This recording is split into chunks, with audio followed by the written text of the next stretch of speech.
Ասել, որ խորհրդային միությունում բոլորը գիրք էին կարդում, սուտ կլինի, բայց գիրք շատ էին տպագրում։ Հայաստանում եղել են հեղինակներ, որոնց գրքերը տպագրվել են 10,000, 30,000, 50,000 տպաքանակով։ Եղել են հեղինակներ, ովքեր մեկ գրքի հոնորարով մեքենա կամ բնակարան են գնել։ Ամենամեծ տպաքանակով գիրքը Հայաստանում եղել է Հայաստանի Հանրագիտարանը, որը տպագրվել է 100,000 օրինակով։ Ամենափոքր տպաքանակները դրանք հիմնականում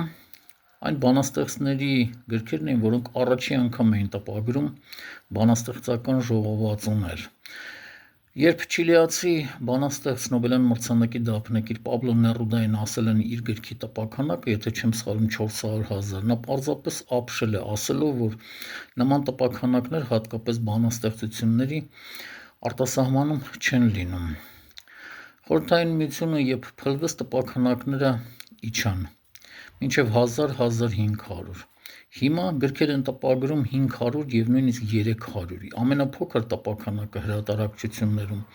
150 օրինակ է։ Իսկ վերջերս լսեցի, որ մարդիկ կան, որոնք գիրք են տպագրում ընդամենը 1 օրինակով՝ իրենց հուշերը իրենց հարազատների համար։